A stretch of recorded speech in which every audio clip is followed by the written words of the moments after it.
नमस्कार दोस्तों, मैं सुनील अमृत यूजीसी नेट हिंदी माध्यम में आप सभी का स्वागत करता हूं। इतिहास का पोर्शन पढ़ रहे हैं हम और प्राचीन भारत उसमें देख रहे हैं। प्राचीन भारत में भी आप लोगों का चल रहा है मौर्य व मौर्योत्तरकाल। मौर्य व मौर्योत्तरकाल की इससे पहले आपकी कई क्लासें आपकी आ चुकी हैं। तो आज की जो क्लास रहेगी इसके बारे में बात करेंगे। इससे पहले 150 क्वेश्चन हम लोग जो है मौर्य और मौर्योत्तरकाल से संबंधित कर चुके हैं।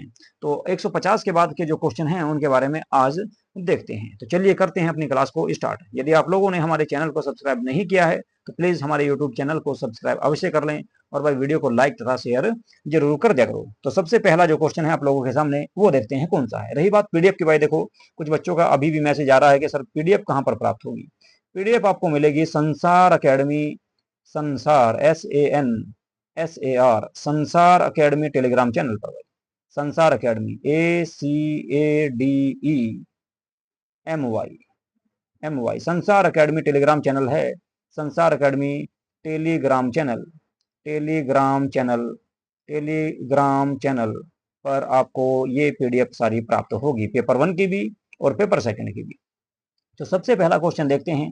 श्रेष्ठिन शब्द का प्रयोग किया गया है। श्रेष्ठिन जो शब्द है इसका प्रयोग किसके लिए किया गया है? देखो भाई, श्रेष्ठिन जो प्रयोग किया गया है ये श्रेणी का अध्यक्ष हुआ करता था। श्रेणी व्यापारियों के समूह को कहा जाता था। व्यापारियों का जो प्रधान हुआ करता था, व्यापारियों का जो प्रधान था, व्यापारी व्यापारियों का जो प्रधान हुआ करता था, व्यापारियों का प्रमुख व्यापारियों का प्रमुख व्यापारियों के प्रमुख को श्रेणी कहा जाता था या श्रेणी अध्यक्ष कहा जाता था। व्यापारियों के प्रमुख को श्रेणी अध्यक्ष कहा जाता था। क्या कहा जाता था? श्रेणी अध्यक्ष इसको कहा जाता था। या इसको कई बार आपका कुछ बुकों में आपको सेठी भी देखने को मिलेगा। भाई सेठी के नाम से भी इसको जाना जाता था।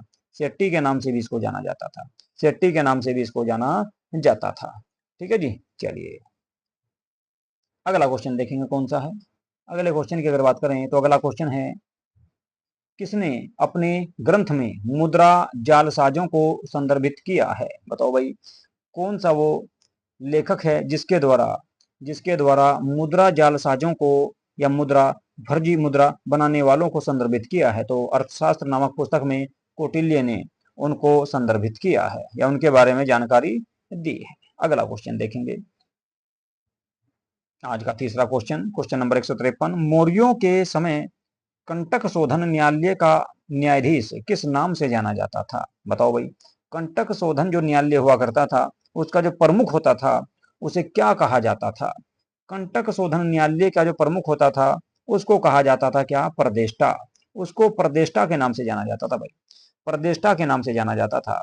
प्रदेष्टा के नाम से उसको जाना जाता था। और ये एक फौजदारी अदालत थी। कौन सी?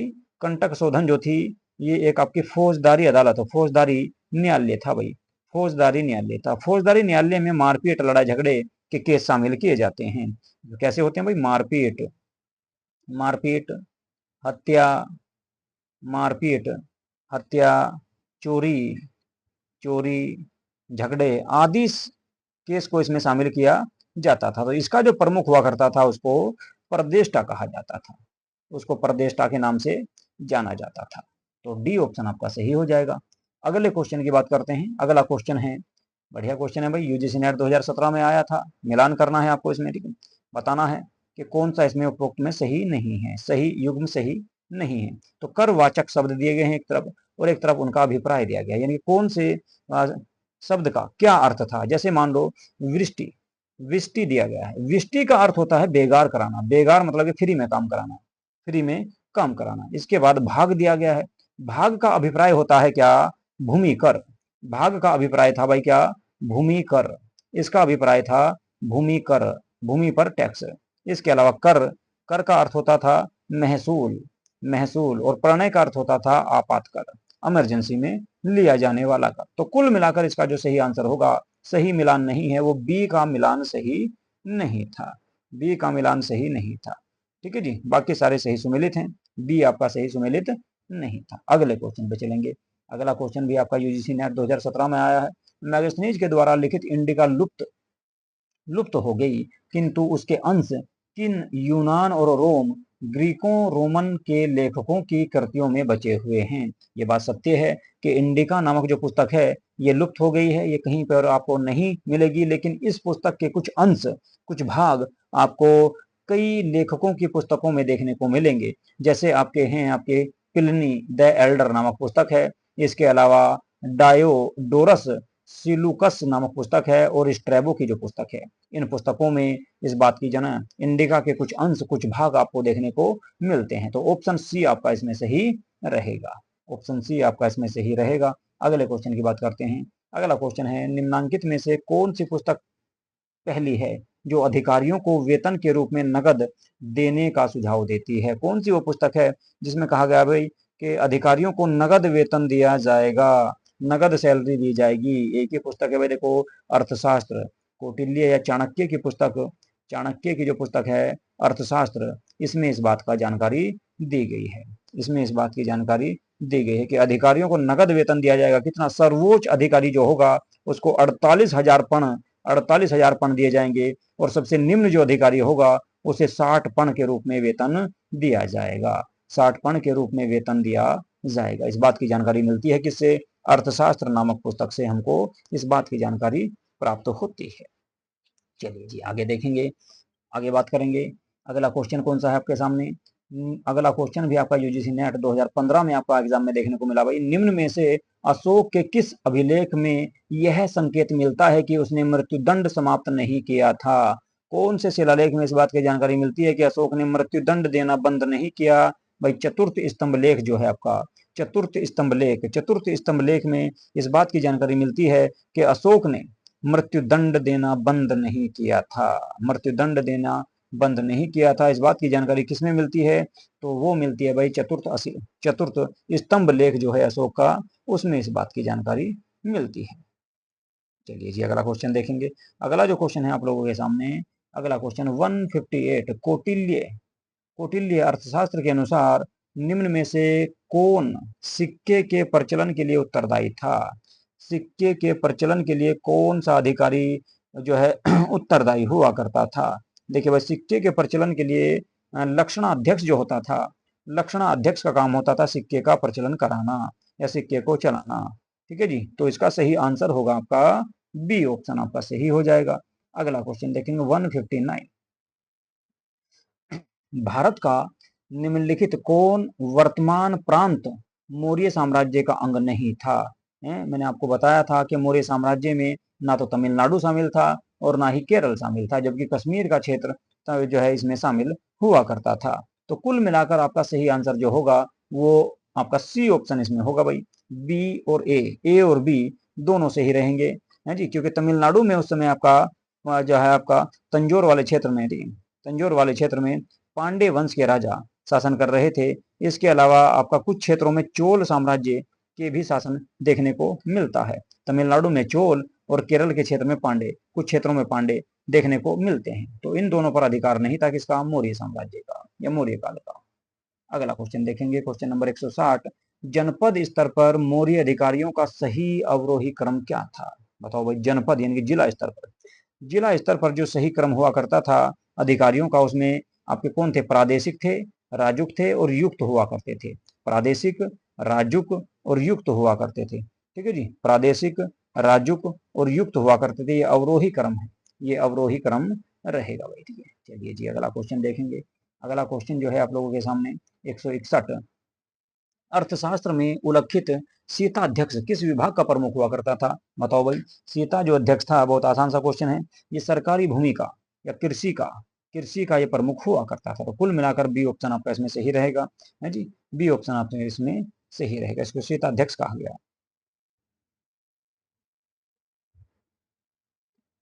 तो सीता अध्यक्ष जो थी ये सरकारी भूमि हुआ करती थी भाई, सरकारी भूमि सीता, सरकारी जमीन को, सरकारी भूमि को सीता कहा गया। और ऐसी भूमि पर राज्य का सीधे नियंत्रण हुआ करता था। ऐसी भूमि में दासों के द्वारा दासों के द्वारा इसके अलावा कैदियों के द्वारा जो कैदी बना लिए गए, जो कैदी बना लिए गए, कैदियों के द्वारा या फिर कर्मचारियों के द्वारा, सरकारी कर्मचारी जो हुआ करते थे, कर्मचारियों के द्वारा कृषि कराई जाती थी, कर्मचारियों के द्वारा कृषि कराई जाती थी। कृषि कराई कृषि कराई जाती थी, ठीक है, कृषि कराई जाती थी, कृषि कराई जाती थी। कौन सी भूमि पर? सीताध्यक्ष भूमि पर या सीता भूमि पर, ठीक है। सरकारी भूमि को सीता कहा जाता था, तो सीता कहा जाता था, ठीक है। चलिए जी, तो बी ऑप्शन आपका सही हो जाएगा। अगला क्वेश्चन देखेंगे। अगला क्वेश्चन है आपका कौन सा? मौर्य शासन प्रबंध के अंतर्गत राजस्व व्यवस्था की देखरेख करने वाले अधिकारी का नाम था। बताओ भाई, राजस्व जो व्यवस्था हुआ करती थी, है, राजस्व व्यवस्था की देखरेख किसके द्वारा की जाती थी, ये आपको बताना है। देखिए, एक अधिकारी हुआ करता था जिसको बोलते थे समाहर्ता। समाहर्ता जो होता था, ये राजस्व व्यवस्था का प्रमुख या उसकी देखरेख क्या करता था, जबकि कोषाध्यक्ष का प्रमुख सन्निधाता हुआ करता था। कोषाध्यक्ष का प्रमुख सन्निधाता हुआ करता था। बात करें पुरोहित की, तो वो धर्म और दान विभाग का प्रमुख हुआ करता था, दान विभाग का प्रमुख हुआ करता था, ठीक है जी। इसके अलावा समाहर्ता मैंने आपको बता ही दिया, समाहर्ता जो है राजस्व व्यवस्था की देखरेख किया करता था। इसके अलावा एक आपका नगर का कोतवाल हुआ करता था, जिसको नागरक या पोर कहा जाता था, नागरक या पोर कहा जाता था। अंतपाल जो होता था वो सीमावर्ती दुर्गों की रक्षा किया करता था। कुछ जो है कई प्रकार के अधिकारी इस काल में हुआ करते थे, जिनकी जानकारी अर्थशास्त्र से प्राप्त होती है। इसके बाद अगला क्वेश्चन, क्वेश्चन नंबर 163। कौटिल्य के अनुसार कंटक शोधन थी, मैंने आपको बताया अभी, कंटक शोधन जो थी वो फौजदारी न्यायालय हुआ करता था। कंटक शोधन जो था वो फौजदारी न्यायालय हुआ करता था, जिसमें लड़ाई झगड़े, चोरी, हत्या आदि के विवादों का निपटारा किया जाता था। किसमें? फौजदारी न्यायालय में या कंटक शोधन में। चलिए जी, आगे देखेंगे। क्वेश्चन नंबर 164 है आपका। सम्राट अशोक ने न्याय करने के लिए किस पदाधिकारी की नियुक्ति की थी? बताओ भाई, अशोक के द्वारा कौन से पदाधिकारी की नियुक्ति की गई थी? अशोक ने न्याय करने के लिए न्यायाधीशों की नियुक्ति की, उसको कहा गया क्या? राजुक। राजुक उनको कहा गया, राजुकों की नियुक्ति की अशोक के द्वारा, ठीक है जी, राजुकों की नियुक्ति की अशोक के द्वारा। क्वेश्चन नंबर 165 की बात करेंगे। मौर्य युग में पोतवा अध्यक्ष किस विभाग का प्रमुख हुआ करता था? पोतवा अध्यक्ष मैंने आप लोगों को बताया था कि ये आपका नाप तोल या तोल माप का प्रमुख हुआ करता था, है जी। नापतोल का या टकसाल का अध्यक्ष हुआ करता था। मुद्रा और टकसाल या नापतोल का प्रमुख, एक मिनट पोतवा अध्यक्ष केवल मापतोल विभाग का प्रमुख होता था भाई, या तोल माप का विभाग का प्रमुख होता था। जबकि बात करें किसकी, बात करते हैं उसकी भाई टकसाल की। टकसाल जो थी, ठीक है, टकसाल जहां पर सिक्के डाले जाते थे, टकसाल का जो प्रमुख हुआ करता था, टकसाल का जो अध्यक्ष हुआ करता था, जो सिक्के जारी करता था, उसको लक्षणाध्यक्ष कहते थे। क्या? लक्षणाध्यक्ष। लक्षणाध्यक्ष, उसको लक्षणा अध्यक्ष के नाम से जाना जाता था। लक्षणा अध्यक्ष उसको कहा जाता था, लक्षणाध्यक्ष उसको कहा जाता था, उसको लक्षणाध्यक्ष कहते थे, ठीक है। चलिए जी, तो सी आंसर इसमें सही हो जाएगा भाई आपका, सी आंसर इसमें आपका सही हो जाएगा। अगला क्वेश्चन देखेंगे, क्वेश्चन नंबर 166। मौर्य समाज के 7 वर्गों में विभाजित होने का उल्लेख निम्नलिखित में से किसने किया? देखिए, मौर्य समाज जो है वो 7 भागों में बटा हुआ था, ऐसा इंडिका नामक पुस्तक में जानकारी मिलती है। इससे पिछली क्लास में मैंने आपको बताया था 7 के 7 विभाग, ठीक है जी। मेगस्थनीज ने समाज को 7 वर्गों में विभाजित किया है, जबकि कौटिल्य ने केवल 4 वर्गों में, ठीक है, ब्राह्मण, क्षत्रिय, वैश्य में, शूद्र में विभाजित किया। लेकिन मेगस्थनीज ने 7 वर्गों में विभाजित किया है। उन 7 के 7 वर्गों का मैंने पिछली क्लास में आपके सामने उल्लेख भी कर दिया था, ठीक है। चलिए जी, अगला क्वेश्चन देखेंगे। क्वेश्चन नंबर 167, 167 की बात करेंगे। क्वेश्चन नंबर 167 की अगर बात करूं तो इसमें आपका जो दिया गया है वो दिया गया, कौटिल्य के अर्थशास्त्र में उल्लेखित एक संस्था नामक आपका क्षेत्र हुआ करता था, ये पद हुआ करता था, जिसको संस्था कहा जाता था। संस्था में वे गुप्तचर आते थे जो एक स्थान पर रहकर सूचना एकत्रित किया करते थे। इसके अलावा देखिए, 2 तरह के गुप्तचरों की जानकारी प्राप्त होती है। गुप्तचर 2 प्रकार के मिलते हैं, किसमें? अर्थशास्त्र में। एक मिलते हैं संचार। संचार गुप्तचर उनको कहा गया जो इधर उधर घूम फिर कर पूरे साम्राज्य में सूचना एकत्रित करते थे। और संस्था उनको कहा गया जो एक जगह रहकर सूचना एकत्रित किया करते थे। तो कुल मिलाकर गुप्तचर व्यवस्था से संबंधित थे, ये गुप्तचर व्यवस्था से संबंधित थे। अगले क्वेश्चन की बात करेंगे। अगला जो क्वेश्चन है 167, 168, इसमें कहा गया भाई क्या, मेगस्थनीज की रचना में उल्लेखित एस्ट्रोनोमोई जो था ये कौन था? एस्ट्रोनोमोई मेगस्थनीज के अनुसार नगर का अधिकारी हुआ करता था, नगर का अधिकारी हुआ करता था। कुल मिलाकर इसी को जिला अधिकारी भी कहा गया है। भवन का भवन का अधिकारी या सड़कें वगैरह बनाने का कार्य भी इसी का हुआ करता था। ये भी मैंने आपको पिछली क्लास में इसके बारे में जानकारी दी थी आपको। चलिए जी, क्वेश्चन नंबर 169 की बात करेंगे। कल्याण, कल्याण का मतलब है कल्याण का व्यापारिक केंद्र के रूप में, व्यापारिक केंद्र के रूप में किन यूनानी लेखक ने किया है जी।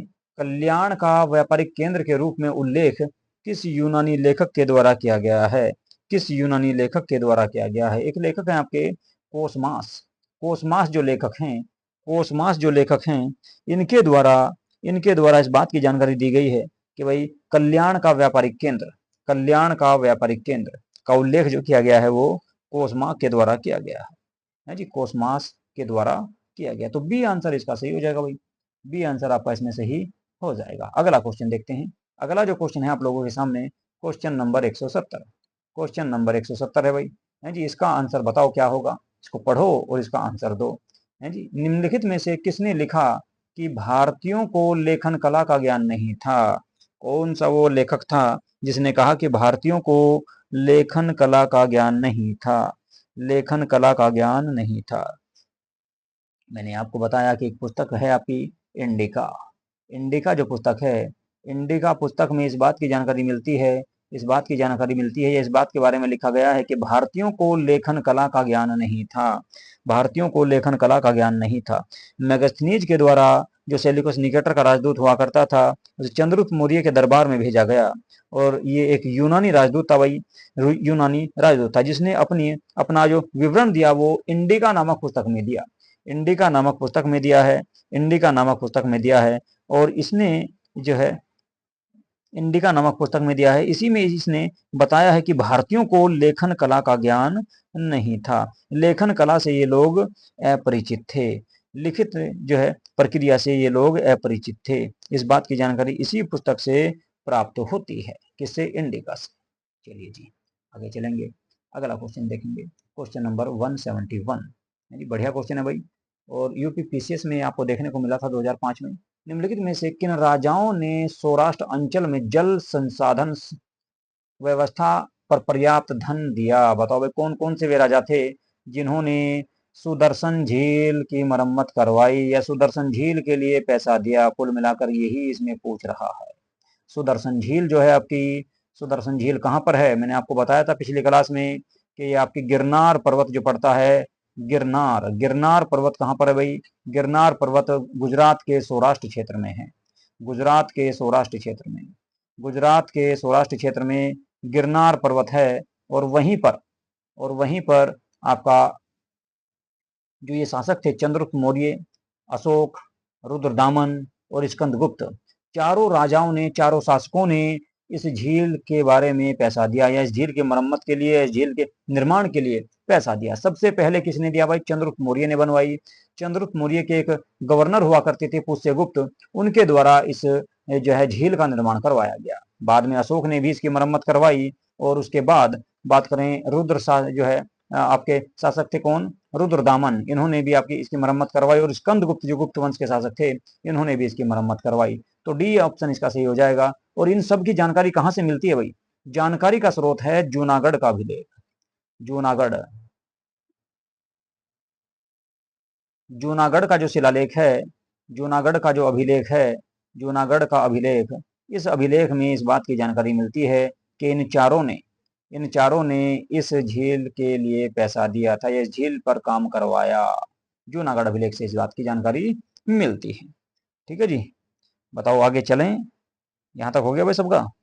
चलिए जी अगला क्वेश्चन देखते हैं। तो अगला जो क्वेश्चन है आप लोगों के सामने वो कौन सा है भाई, उसको देखते हैं। ठीक है, अगला क्वेश्चन देखते हैं जी कौन सा है। अगले क्वेश्चन की अगर मैं बात करूं, क्वेश्चन नंबर 172, क्वेश्चन नंबर 172 आएगा भाई। ये है जी आपका, निम्नलिखित में से अशोक के अभिलेखों के विषय में कौन सा कथन असत्य है। गलत कथन बताना भाई, गलत कथन कौन सा है ये आपको इसमें बताना है। तो फटाफट देखो जी कौन सा गलत होगा भाई, गलत कौन सा होगा देखते हैं, है जी। आरपीएससी में क्वेश्चन आया भाई, लेक्चरर के एग्जाम में। अशोक के अधिकांश अभिलेख ब्राह्मी लिपि में उत्कीर्ण है, बात बिल्कुल सही है, सबसे ज्यादा इसके ब्राह्मी लिपि में ही प्राप्त हुए हैं। अशोक के कुछ अभिलेख खरोष्टी लिपि में भी मिले भाई, उत्तर आपके उत्तर पश्चिम क्षेत्र से, यानी कि पाकिस्तान अफगानिस्तान के क्षेत्र से। उसके अभिलेखों में से कुछ यूनानी और अरेमाइक लिपियों में भी उत्कीर्ण है। ये बात भी बिल्कुल सही है कि ग्रीक भाषा में भी प्राप्त हुए हैं और अरमाइक लिपि में भी प्राप्त हुए हैं। उसके 3 स्तंभ लेके फिरोज शाह तुगलक को मिले। फिरोज शाह तुगलक को 3 नहीं मिले भाई, 2 मिले हैं, मेरठ और टोपरा। मेरठ और टोपरा है जी, मेरठ और टोपरा। फिरोज शाह तुगलक जो तुगलक वंश का सबसे प्रमुख शासक माना जाता है, उसने क्या किया, उसने अशोक के 2 स्तंभ लेख थे। एक था भाई आपका दिल्ली मेरठ स्तंभ लेख, यह पहले मेरठ में था, इसको दिल्ली में स्थापित करवाया किसने, फिरोज शाह तुगलक ने। इसके बाद बात करें, दूसरा आपका टोपरा था, टोपरा से प्राप्त हुआ था। यह उत्तर प्रदेश के सहारनपुर फिरजाबाद जिले के टोपरा नामक स्थान से प्राप्त हुआ, लेकिन कुछ बुकों में इसको अंबाला से बताया गया भाई, अंबाला, ठीक है, अंबाला जिले के टोपरा से प्राप्त हुआ और बाद में इसे फिरोज शाह तुगलक ने दिल्ली में स्थापित करवा दिया। तो कुल मिलाकर आपका एक तो कह सकते हैं मेरठ स्तंभ लेख, मेरठ स्तंभ लेख, और एक कह सकते हैं आपका टोपरा, एक टोपरा। ये 2 स्तंभ लेख जो है फिरोज शाह तुगलक के द्वारा कहां से ट्रांसफर करवाए गए, दिल्ली में, दिल्ली में स्थापित करवाए गए थे भाई। तो इस बात की जानकारी मिलती है। तो डी ऑप्शन आपका गलत है इसमें, 3 नहीं थे, केवल 2 थे, 3 नहीं थे, केवल 2 थे भाई, है जी। चलिए अगला क्वेश्चन देखेंगे, अशोक से संबंधित है भाई, अशोक से संबंधित है अगला क्वेश्चन आपका। तो इसके बारे में देखते हैं इसका सही आंसर क्या होगा, है जी। निम्नांकित में से कौन सा अभिलेख अशोक द्वारा जारी नहीं किया गया, बताओ भाई, अशोक के द्वारा कौन सा वो शिलालेख था जो जारी नहीं किया गया। देखो भाई, भाब्रू अभिलेख जो है अशोक का है, अशोक के द्वारा इसका जो है निर्माण करवाया गया। इसके अलावा बात करें, सारनाथ अभिलेख अशोक के द्वारा बनवाया गया, है जी, उत्तर प्रदेश में है। रामपुरवा की बात करें बिहार में, तो ये भी अशोक के द्वारा बनवाया गया, ठीक है। जूनागढ़ अभिलेख जो है ये आपका, जूनागढ़ अभिलेख यही गलत है, ये किसके द्वारा था भाई, रुद्रदामन, रुद्रदामन, शकवंश का जो शासक था रुद्रदामन, रुद्रदामन के द्वारा इस अभिलेख का निर्माण करवाया गया। ये आपका जो जूनागढ़ अभिलेख है, भारत का पहला संस्कृत भाषा में लिखा गया, संस्कृत भाषा का लिखा गया, संस्कृत भाषा में लिखा गया, ये पहला शिलालेख है भाई, संस्कृत भाषा में लिखा गया पहला शिलालेख है। कौन सा, जूनागढ़, जूनागढ़ जो है गुजरात से जो प्राप्त हुआ है, ये पहला शिलालेख है जो संस्कृत भाषा में लिखा गया, संस्कृत भाषा में लिखा गया, ठीक है जी। जूनागढ़ की अगर मैं बात करूं, तो जूनागढ़ में जूनागढ़ अभिलेख पर बाद में स्कंदगुप्त के द्वारा भी, स्कंदगुप्त के द्वारा भी लिखवाया गया, लेख लिखवाया गया भाई, है कि इसने सुदर्शन झील की मरम्मत करवाई थी। तो उसके शासनकाल की जानकारी भी इससे प्राप्त होती है। बात करें इसको पढ़ा कब गया, तो इसको 1832 ईस्वी में, जूनागढ़ अभिलेख को 1832, 1832 ईस्वी में जूनागढ़ अभिलेख को एक आपके व्यक्ति थे जेम्स प्रिंसेप, एक मिनट भाई, हाँ जी, कौन बोल रहे भाई, किससे बात करनी है, इसका फोन क्या है, नंबर तो देख ले, चेक कर ले एक बार।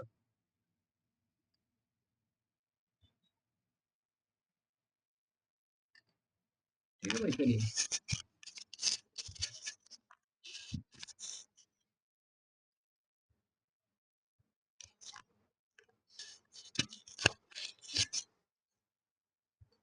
तो जूनागढ़ अभिलेख जो है ये किसने पढ़ा था भाई, ठीक है, ये पढ़ा था भाई सबसे पहले जेम्स प्रिंसेप के द्वारा, जेम्स प्रिंसेप के द्वारा इसको पढ़ा गया। जेम्स प्रिंसेप के द्वारा इसे कब पढ़ा गया था, तो 1832 ईस्वी में, 1832 ईस्वी में जेम्स प्रिंसेप के द्वारा, जेम्स प्रिंसेप के द्वारा इसको पढ़ा गया, जेम्स प्रिंसेप के द्वारा इसको पढ़ा गया था भाई सबसे पहली बार, ठीक है, जूनागढ़ अभिलेख को, ये अशोक ने नहीं लिखवाया था। इसके बाद अगले क्वेश्चन की बात करेंगे।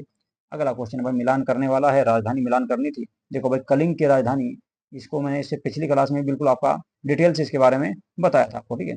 कलिंग की जो राजधानी हुआ करती थी, कलिंग राजधानी थी, कलिंग की राजधानी थी भाई तोसली, कलिंग की राजधानी तोसली हुआ करती थी, और दक्षिणापथ की राजधानी थी सुवर्णगिरी, सुवर्णगिरी, ठीक है। उत्तरापथ की राजधानी की अगर बात करें तो ये थी भाई आपकी तक्षशिला, और आपका मध्य देश की राजधानी हुआ करती थी पाटलिपुत्र, या प्राची भी कहा गया इसको, प्राची या प्राची भी कहा गया इसको, प्राची भी इसी को कहा गया।